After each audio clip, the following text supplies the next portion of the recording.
வணக்கம். மறுமலர்ச்சி ஜனதா கட்சியின் சார்பாக செப்டம்பர் 6, 7 ஆகிய 2 நாட்களும் மாநில நிர்வாகிகளுக்கு, மாநில நிர்வாகக்குழு உறுப்பினர்களுக்கான பண்பு பயிற்சி முகாம் நடைபெற்றது. அந்த பண்பு பயிற்சி முகாம் மிகவும் சிறப்பாக நடைபெற்று முடிந்திருக்கிறது.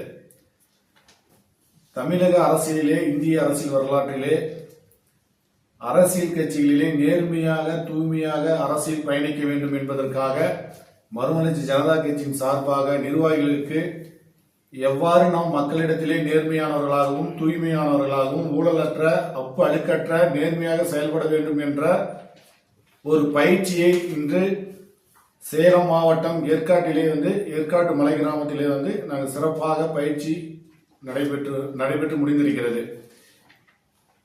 இதில் பார்த்தீங்கன்னா தொடர்ந்து தமிழகத்தில் ஒரு புதுமையான அரசியலை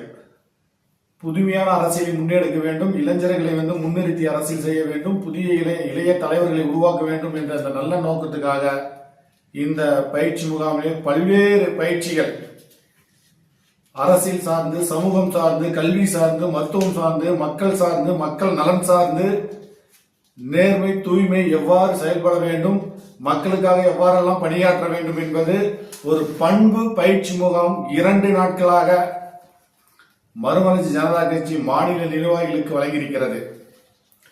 இதனுடன் தொடர்ச்சியாக